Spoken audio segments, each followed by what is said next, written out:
Hello aspirants, जैसा कि मैंने आपको बोला था मुझे थोड़ा सा टाइम दे दो, मैं आपको हर एक सब्जेक्ट के क्वेश्चंस का पोस्टमार्टम करके दूंगी। तो फाइनली आज से ये शुरू, जो भी एस्पिरेंट्स 2027-28 को टारगेट कर रहे हैं उनको विदाउट फिल्टर मैं यूपीएससी 2026 के एंशिएंट हिस्ट्री के क्वेश्चंस के ओरिजिनल सोर्सेज दिखाने वाली हूँ, जो आपके फाइनल रिसोर्सेज को चूज करने में काफी हेल्प करने वाला है। और साथ में इस चीज की भी क्लैरिटी देगा कि क्या आपको अपने रिसोर्सेज चेंज करने हैं या फिर उन्हीं रिसोर्सेज से पूछा गया है। So let's start this video without wasting time. पहले मैं आपको बता दूं, प्रीलिम्स का जीएस पेपर 1 का सेट डी मैं यहाँ लेकर के बैठ रही हूँ और इसी से मैंने सारे क्वेश्चंस सॉल्व करे हैं और आगे करूंगी। तो मैं रिक्वेस्ट करूंगी कि एटलीस्ट सभी स्टूडेंट्स एस्पिरेंट्स जो भी इस वीडियो को देखे अभी या आगे, वो अपने साथ अपना पेपर लेकर के जरूर बैठे। फर्स्ट क्वेश्चन देख लेते हैं। Consider the following assertion. ये जो फर्स्ट क्वेश्चन है, सबसे पहले इसको आप कैटेगरी में डिवाइड करोगे। कैसे? ये क्वेश्चन जो है ये दो तरीके से पूछा गया है। पहला, ये एंशिएंट हिस्ट्री से रिलेटेड है, और दूसरा जो इसका ऑप्शन है, जो करेक्ट ऑप्शन है, वो आपको मिलेगा ज्योग्राफी से रिलेटेड। यानी कि ज्योग्राफी और एंशिएंट हिस्ट्री का ये क्वेश्चन मिक्सअप है। क्या ये क्वेश्चन अटेम्प्ट किया जा सकता था एग्जाम में? बिल्कुल भी नहीं। और क्या इस पर रिस्क लिया जा सकता था? हाँ, अगर पेपर में और क्वेश्चंस इजी होते तो आप इस तरह के क्वेश्चन पे रिस्क ले सकते थे।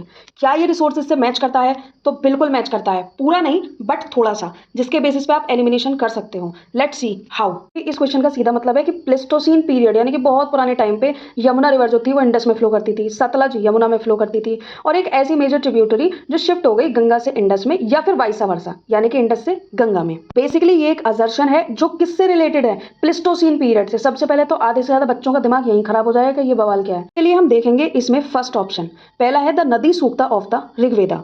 क्या हम इसको एलिमिनेट कर सकते हैं?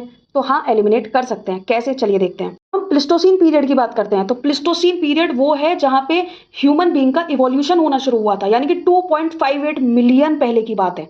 समझ रहे हो? मिलियंस ऑफ ईयर्स एगो की बात है। तो वो कौन सा पीरियड था? Pleistocene period. इस तरीके से प्लाइस्टोसीन पीरियड है, वैसे ही ऋग्वेदा के पीरियड को बोला जाता है होलोसीन एपॉक, जो लगभग 1500 से 1200 बीसी का है। यहाँ इस ऑप्शन के पीछे लॉजिक कैसे जाएगा कि भाई प्लिस्टोसीन पीरियड वो है जो मिलियंस ऑफ ईयर्स एगो की बात कर रहा है, जबकि ऋग्वेदा कब की बात कर रहा है?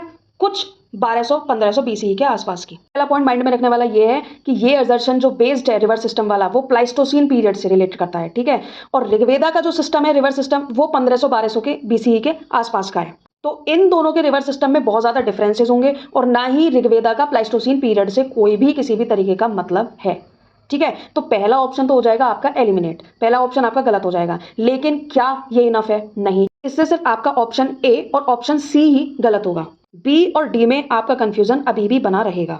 अब इसके रिसोर्सेज की बात कर लेते हैं। तो जो प्लाइस्टोसीन पीरियड है या फिर होलोसीन एपॉक है, ये आपकी आर.एस. शर्मा का जो 7th चैप्टर है, human evolution the old stone age कर करके, उसमें सबसे पहले आपके प्लाइस्टोसीन पीरियड और होलोसीन एपॉक की ही बात करी गई है, जहां पे आपको ये चीज एकदम से क्लियर हो जाएगी। और उस पूरे चैप्टर में ऋग्वेदा का कोई भी किसी भी तरीके का मेंशन नहीं है, ऋग्वेदा बहुत बाद की बात है, ठीक है। तो इसलिए पहला ऑप्शन जो है 1 वो आपका गलत हो जाएगा। उससे आपका ए और सी क्वेश्चन ऑटोमेटिकली गलत हो जाएंगे। अब बचा क्या? बी या डी में से कोई एक आंसर होगा।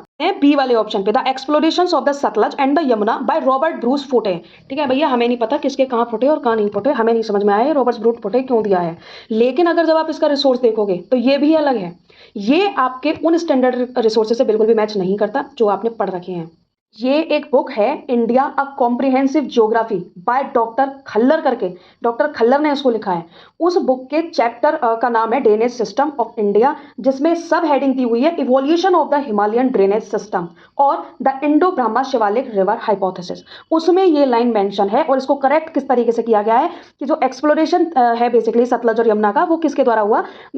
E.H. Pascoe and G.E. Pilgrim के थ्रू, इन लोगों ने करा था। रॉबर्ट ब्रूस फोटे का कोई इसमें कोई वो नहीं था रोल। ये किसी अनदर रिसोर्स से लिया गया है, और ये क्वेश्चन ही करना अपने आप में बहुत डिफिकल्ट है, ठीक है। लेकिन आप फर्स्ट वाला ऑप्शन जो है एलिमिनेट कर सकते हो। नदी सूक्ता के बारे में आपको 6th क्लास के एनसीईआरटी में दिया हुआ है, इवन 12th क्लास के एनसीईआरटी में भी नदी सूक्ता और ऋग्वेदा का मेंशन है, ठीक है।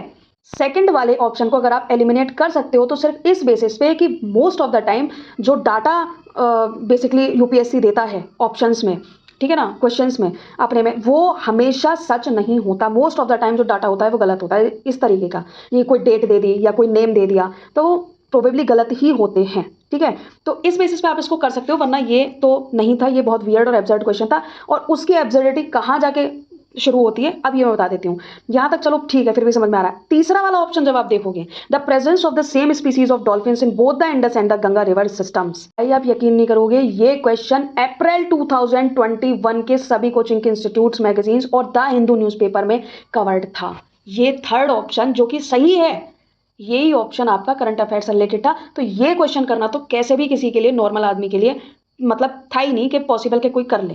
ठीक है, फर्स्ट ऑप्शन को हाँ आप अपने रिसोर्सेज के बेसिस पे अगर अच्छे से आपने पढ़े हैं तो उसको एलिमिनेट कर सकते हो, वरना ये दो तो करना मुश्किल है, क्योंकि दोनों ही डिफरेंट डिफरेंट रिसोर्सेज से लिए गए हैं। और उसमें भी जो सही ऑप्शन है वो 2021 के करंट अफेयर से लिया गया है, जो बहुत बेकार है। ठीक है, छोड़ो इसको। उनका कंक्लूजन ये निकल के आता है कि इसके जो ऑप्शंस थे, जो 2 ऑप्शंस थे, मैं सारे नहीं बोलूंगी, 2 ऑप्शंस, वो आपके आउट ऑफ द सिलेबस के थे। क्वेश्चन है, what does an empty seat represent in early Buddhist iconography. यानी कि बुद्धिस्ट की जो आइकोनोग्राफी है उसमें एम्प्टी सीट क्या रिप्रेजेंट करती है, जो खाली थ्रोन है उनका, वो क्या रिप्रेजेंट करता है। क्योंकि महात्मा बुद्ध की जो आइडल है उसको बाद में यूज किया गया, ठीक है, कि मूर्ति बनाकर वहां पे रखा गया, वरना पहले सिर्फ उनका एक खाली थ्रोन रखा रहता था। वो क्या रिप्रेजेंट करता है बेसिकली ये बताना है। ये क्वेश्चन डुएबल था बिल्कुल। 12th क्लास के एनसीईआरटी में ये क्लियरली मेंशन्ड है, आप यहाँ पे देख सकते हो। इवन ये डायरेक्ट क्वेश्चन है 12th क्लास की एनसीईआरटी से। Themes in Indian history part 1 का chapter 4 thinkers, beliefs and building वाले में दिया हुआ है 9.2 सिंबल्स ऑफ वर्शिप के बारे में। Many early sculptures did not show the Buddha in human form, instead they showed his presence through symbols. यानी कि उनकी जो प्रेजेंस है वो सिंबल्स के थ्रू दिखाते थे। फॉर एग्जाम्पल जैसे यहाँ पे एम्प्टी सीट के बारे में बोला गया, तो the empty seat was meant to indicate the meditation of the Buddha. तो भाई ये वाला जो क्वेश्चन था वो एकदम डायरेक्ट था 12th क्लास की एनसीईआरटी से। बस समझ जाओ, इसी पैटर्न को ब्रेक करा है यूपीएससी ने। जो हम सोच के चलते थे ना कि 8th क्लास तक का, फिर सीधे स्पेक्ट्रम, तो वो बीच का तो जो छोड़ा है ना, अब वहीं से पूछा है। बस आप देखना अभी आगे आगे कैसे कैसे इन लोगों ने दिमाग लगाया है, और मैंने भी अपना दिमाग लगाने में कोई कसर नहीं छोड़ी। बस आपका काम ये है कि अगर मैंने एंशिएंट हिस्ट्री के 4-5 क्वेश्चन बताए तो सिर्फ ये 4-5 नहीं है, और भी अभी कम से कम 10 से 15 क्वेश्चन एंशिएंट हिस्ट्री और आर्ट एंड कल्चर के मिला करके हैं। तो वो सारे क्वेश्चन मैं आपको समझाऊंगी, चाहे मुझे स्लॉट वाइज ही क्यों ना बनाने पड़े, क्योंकि एक एक क्वेश्चन की एक्सप्लेनेशन भी थोड़ा सा लेंदी हो गई है समझाने के लिए, और वो होगी अगर डिटेल में आपको जानना है कि एक एक ऑप्शन पे अगर आपको काम करना है कि कहाँ से ये चीज़ उठाई गई है, तो उसके लिए तो डिटेलिंग में जाना पड़ेगा। क्वेश्चन है, which of the following pairs of ancient and modern names of rivers is are correctly matched.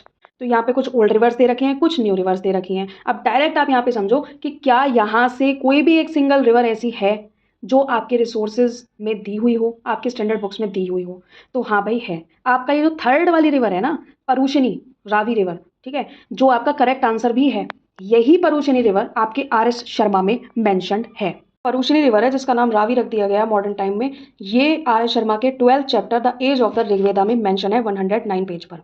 तो लाइन क्या कह रही है, the battle that the Bharatas fought with the host of 10 chiefs is known as the battle of 10 kings. It was fought on the river Parushni coterminous with the river Ravi. Basically Bharatas और 10 chiefs के बीच में एक battle हुआ जिसे बैटल ऑफ 10 किंग भी कहा गया। और ये जो बैटल था ये परुशिनी रिवर पर लड़ा गया था, वो रिवर जो कोटरमिनस करती है विद द रिवर रावी। कोटरमिनस का मतलब होता है सीमा साझा करना, यानी कि यहाँ भी डायरेक्टली ये नहीं दे रखा कि परुशिनी रिवर को ही रावी रिवर कर दिया गया मॉडर्न टाइम में, नहीं। लेकिन हाँ, ये 2 ही रिवर ऐसी थी जो आपस में एक दूसरे से सीमा साझा करती थी। अलावा जो और 3 रिवर हैं उनका यहाँ पर कोई मेंशन नहीं है। अब यहाँ पे आपको एक स्टेप आगे का सोचने की जरूरत पड़ती है। ऊपर आप कैसे सोचोगे कि भाई परुशिनी है, परुशिनी रिवर है पुराने जमाने की, जो अब रावी से कनेक्ट करती है।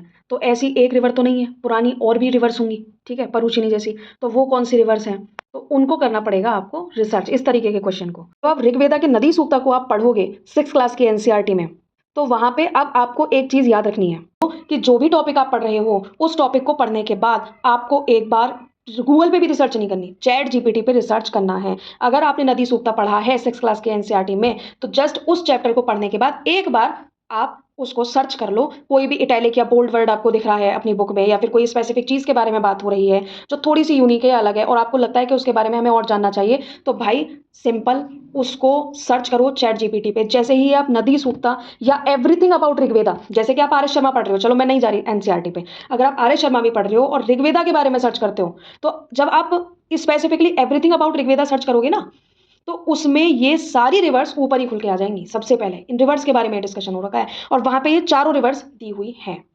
क्या आप आर.एस. शर्मा के बेसिस पे इसको कर सकते थे, तो बिल्कुल नहीं कर सकते थे। लेकिन हाँ, आपके रिसोर्सेज में मेंशन है, तो आप एक बार इस तरीके की रिवर्स के बारे में अगर और जानना चाहते हो, तो बेसिकली आपको ये करना है कि आप कोई भी टॉपिक आप पढ़ रहे हो किसी भी बुक से, आप उसको एक बार चैट जीपीटी कर लो। फोर्थ क्वेश्चन है, which of the following statements on the Amaravati stupa and its relief sculpture is are correct. सबसे पहले ये जो रिसोर्स से लिया गया है ये 12th क्लास के एनसीईआरटी में भी है, लेकिन इसका एग्जैक्ट आंसर जो आपको मिलेगा वो मिलेगा आर्ट एंड कल्चर से। और आर्ट एंड कल्चर में वही बुक जो अभी तक आप यूज करते हैं नितिन सिंघानिया, उसी में आपका आंसर मिल जाएगा। सबसे पहले क्या ही क्वेश्चन एलिमिनेट हो सकता है क्योंकि सेकंड ऑप्शन में यहाँ पे ओनली वर्ड का यूज हो रहा है, विच इज एक्सट्रीम वर्ड। ये यूपीएससी में पहले भी गलत था, ये आज भी गलत है, तो सेकंड वाला ऑप्शन आपका ऑटोमेटिकली गलत हो जाएगा। इसमें कहा गया in India it was next only to the Sanchi stupa in size. तो अगर अमरावती स्तूपा की बात करा जाए तो वो सबसे लॉन्गेस्ट स्तूपा है, तो उसके अंडर सिर्फ सांची स्तूपा नहीं और भी बहुत से स्तूपास आ जाते हैं, लेकिन यहाँ पे क्या दिया गया है ऑप्शन में, next only to the Sanchi stupa, तो ये जो है एलिमिनेट हो जाएगा। लेकिन इससे आपका सी और डी वाला ऑप्शन है वो गलत होगा, अभी भी आपको फर्स्ट और थर्ड वाले में कंफ्यूजन बनी रहेगी।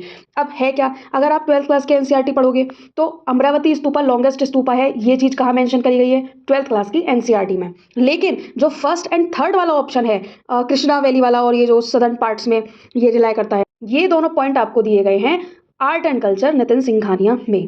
नितिन सिंघानिया में जो बौद्धिज्म वाला चैप्टर है उसमें अमरावती स्कूल में फर्स्ट लाइन ही ये दी हुई है, in the southern parts of India the Amaravati school developed on the banks of Krishna river. एक लाइन से ही आपके दोनों ऑप्शन करेक्ट हो जाते हैं, पहला सदर्न पार्ट्स ऑफ इंडिया, तो थर्ड वाले ऑप्शन में सदर्न पार्ट्स की ही बात करी गई है कि the Amaravati school of sculpture made a lasting impact on the later south Indian sculpture. तो ऑब्वियसली इसमें सिर्फ सदर्न पार्ट की बात करी गई है और यहाँ पे साउथ इंडियन स्कल्पचर की ही बात हो रही है, साउथ इंडियन स्कल्पचर या फिर साउथ ईस्ट एशिया बोल। अब यहाँ पे ना आपको एक स्टेप आगे जाने की जरूरत है, बस यही चीज सदर्न पार्ट्स ऑफ इंडिया दे रखा है, कौन से सदर्न पार्ट्स ऑफ इंडिया ये नहीं दे रखा। यहाँ पे इस तरीके की रिसर्च जो है ये यूपीएससी मांगता है, और ऐसा नहीं कि पहली बार मांग रहा है, मांगता तो ये पहले से आया है, लेकिन अभी बस डिस्ट्रैक्ट कर दिया है कि जो तुम 8th क्लास तक एनसीईआरटी पढ़ते थे वो इनफ नहीं है, आपको एनसीईआरटी और भी पढ़नी पड़ेंगी, आर्ट एंड कल्चर को और पढ़ना पड़ेगा और गहराई से पढ़ना पड़ेगा। जो क्वेश्चन पहले एक क्वेश्चन पूछा जाता था किसी एक ईयर में, अब उससे कम से कम 4-5 क्वेश्चन पूछे जाएंगे, या फिर पूरी एंशिएंट हिस्ट्री से आपके 10 से 15 क्वेश्चन पूछे जा सकते हैं। राइट ऑप्शन उस एक लाइन से ही मिल जाएगा 1 and 3। नेक्स्ट क्वेश्चन है fifth, which of the following pairs of the king and his dynasty in early historical Tamilakam is are not correctly matched. सबसे पहले इज और आर नॉट करेक्टली मैच्ड, यानी कि कौन सा है तीनों में से जो सही तरीके से मैच नहीं करता। सबसे पहले किस रिसोर्स में ये है, तो ये भी आर एस शर्मा में आपका दिया हुआ है 22nd चैप्टर में, the dawn of history in the deep south, जहां पे हम संगम लिटरेचर को पढ़ते हैं और वहां पे ही हम तमिल लैंग्वेज या फिर तमिलकम को हम पढ़ते हैं। तमिलकम से ये तो क्लियर हो गया होगा कि यहाँ पे तमिल की बात करी जा रही है। अब इसमें चेरा और चोला के किंग्स के बारे में तो दे रखा है, बट पांड्या के किंग्स के बारे में नहीं दे रखा। उसका रीजन ये है कि पांड्या डायनेस्टी में बहुत सारे किंग्स थे, इसमें हमें क्या बताना है कि कौन सा करेक्टली मैच नहीं करता। अगर आपको चेरा और चोला में से पता है ना दोनों का, अगर आपको पता है कि हाँ चेरा का किंग कौन है या चोला डायनेस्टी का किंग कौन है, तो भी आप इस ऑप्शन को आराम से, इस क्वेश्चन को आराम से अटेम्प्ट कर सकते हो। चेरा का कौन है, सिंगुत्तवन, ये ऑप्शन एकदम सही है, लेकिन हमें बताना है कि गलत कौन सा है, कौन सा मैच नहीं कर रहा है। तो पहला वाला ऑप्शन जो है वो तो हमारा सही है, तो ए और सी वाला जो ऑप्शन है वो हमारा हो जाएगा एलिमिनेट, यानी कि जिसमें भी ऑप्शन में 1 आ रहा होगा वो एलिमिनेट हो जाएगा, क्योंकि हमें करेक्ट नहीं इनकरेक्ट वाला बताना है। अब हमारे पास ऑप्शन कौन सा बचेगा, बी एंड डी। अगर यहाँ पे पांड्या वाला जो ऑप्शन है वो इनकरेक्ट दिया होता तो शायद आप इस क्वेश्चन को अटेम्प्ट नहीं कर पाते, क्योंकि वहां पे आपको पता होना चाहिए कि पांड्या में कौन कौन से किंग्स आते हैं पांड्या डायनेस्टी में। लेकिन यहाँ कौन दिया हुआ है, चोला। चोला वाला आपका वहां पे आर एस शर्मा में डिस्कस किया हुआ है। तो चोला का जो किंग था वो था करिकला, ना कि उदयनजेरल। तो आपका सीधा सीधा आंसर आपको आर एस शर्मा में मिल जाएगा, और राइट आंसर क्या है, करिकला, यानी कि ऑप्शन बी। क्या ये प्रीवियस ईयर क्वेश्चंस में दिया हुआ है, जी बिल्कुल दिया हुआ है। 2003 में ये क्वेश्चन पूछा गया था, 2001 में ये क्वेश्चन पूछा गया था। मैं ये नहीं कह रही कि ये क्वेश्चन डायरेक्ट आया, नहीं, लेकिन चोला चेरा किंग से, इस डायनेस्टी से, तमिलकम से बेसिकली क्वेश्चंस पूछे गए हैं। तो ये कहना कि प्रीवियस ईयर क्वेश्चन से क्वेश्चन नहीं आए हैं, लेकिन उनके टॉपिक्स से आए हैं। जो टॉपिक्स अभी तक नहीं आ रहे थे ना बीच में, जिनको बिल्कुल गायब कर दिया गया था, वहां से उठा के टॉपिक से क्वेश्चन बनाए हैं। अभी तक के लिए 5 ही क्वेश्चन है। क्या ये सीरीज खत्म हो गई, तो बिल्कुल भी नहीं, ये सीरीज कंटिन्यू होगी। आपके जितने भी क्वेश्चन आए हैं ना इस पेपर में, वो सब मैं आपको बताने वाली हूँ विद रिसोर्सेज, विद प्रूफ। लेकिन काम आप बराबर करते रहना, वीडियोस आप बराबर देखते रहना। अभी फिलहाल मैं आपको ये जरूर मेंशन कर देती हूँ पहले ही, ताकि आप अपनी स्टडी में लग जाओ और उन चीजों को ऑब्जर्व करो, देखो अपनी आप रिसोर्सेज। तो जो रिसोर्सेज आपको एंशिएंट हिस्ट्री के लिए और आर्ट एंड कल्चर के लिए यूज करने हैं वो आप देख लीजिए। रिसोर्सेज याद रखना, प्रीलिम्स और मेंस दोनों के लिए सेम होने वाले हैं। फर्स्ट सबसे पहले एंशिएंट हिस्ट्री का देख लेते हैं। एनसीईआरटी आपको पढ़नी है 9 से 12 तक की, 12th क्लास की एनसीईआरटी बहुत ज्यादा इंपॉर्टेंट है। सेकंड एंशिएंट हिस्ट्री के लिए रिसोर्स आपको यूज करना है स्टैंडर्ड बुक्स में आर एस शर्मा की एनसीईआरटी बुक, ठीक है। मैं हमेशा आर एस शर्मा ही सजेस्ट करती हूँ, मैंने खुद आर एस शर्मा पढ़ी थी। नेक्स्ट है थर्ड थर्ड वाली जो बुक है वो है आर्ट एंड कल्चर के लिए। तो आर्ट एंड कल्चर के लिए one and only resources and that is Nitin Singhania. Even मैं ये भी कहूंगी कि अगर आप बौद्धिज्म जैनिज्म जैसे चैप्टर्स पढ़ रहे हो या फिर कॉइनेज जैसा क्वेश्चन भी आ गया आप पढ़ोगे, वो आया था, तो आप अगर ये टॉपिक्स आपको अगर नितिन सिंघानिया में भी मिल रहे हैं, आपको एनसीईआरटी में भी मिल रहे हैं, आर एस शर्मा भी मिल रहे हैं, तो जब आप इन टॉपिक्स पे जाओ ना, जैसे बौद्धिज्म, तो बौद्धिज्म पढ़ रहे हो तो आप आर एस शर्मा का भी देखो। अगर आप आर एस शर्मा पे आ गए तो एक बार आप फिर एनसीईआरटी का भी देखो, और फिर वही टॉपिक को आप आर्ट एंड कल्चर से भी कवर करो, अगर वो तीनों में वो टॉपिक दिया हुआ है तो। और देखो कि कौन सी चीज किस में दे रखी है और किस में नहीं दे रखी। अगर ये वीडियो थोड़ी सी भी आपको हेल्पफुल लगती है तो प्लीज मेरे चैनल को सब्सक्राइब करना बिल्कुल भी मत भूलना, और ज्यादा से ज्यादा बच्चों तक ये वीडियो को शेयर करना। चीजें होने में टाइम लेंगी लेकिन हो जाएंगी। Thank you everyone.